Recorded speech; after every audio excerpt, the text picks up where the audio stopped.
Olá pessoal, eu estou aqui para conversar com vocês sobre fluxo de caixa, um dos instrumentos mais importantes para fazer gestão de uma empresa. Seja essa empresa uma indústria, comércio ou prestação de serviços, pequena, média ou grande. E reparem que eu falei em instrumento de gestão, não falei em instrumento de gestão financeira. E por que isso?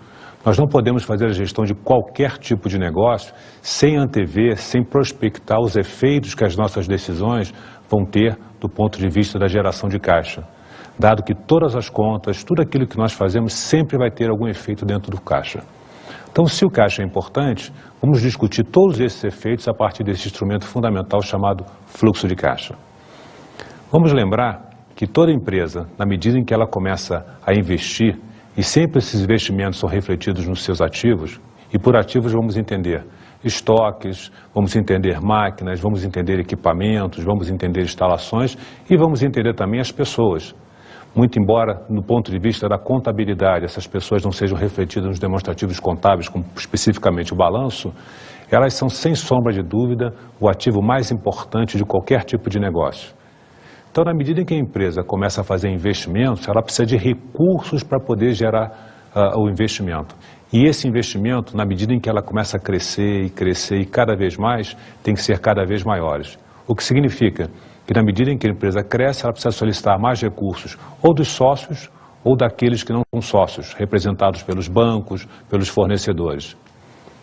Grande questão que a gente vê nesse momento é que, na medida em que a empresa cresce cada vez mais, ela tem que buscar cada vez mais recursos. Então, na medida que esses recursos não são contrabalançados, não são analisados do ponto de vista de suas características, uma empresa pode crescer e, nesse momento em que ela está numa fase de crescimento cada vez mais intenso, ela pode chegar numa situação de insolvência. E eu tenho certeza que você concorda comigo que tudo que nós não queremos é a insolvência das nossas empresas. Então, para evitar isso, nós precisamos estar sempre utilizando esse instrumento fundamental, diria eu, o instrumento mais importante da gestão financeira, especificamente da gestão financeira de qualquer negócio, que é o fluxo de caixa. Agora, quando se fala em fluxo de caixa, nós temos que separar duas percepções diferentes. Uma é a visão contábil da gestão financeira e outra a visão gerencial da gestão financeira. Pensando do ponto de vista da visão contábil, nós temos, por exemplo, a emissão de uma nota fiscal. Quando essa nota fiscal é emitida, ela aparece nos demonstrativos contábeis. O que não significa que na data em que ela é contabilizada, isso vai gerar um efeito no fluxo de caixa. Por quê?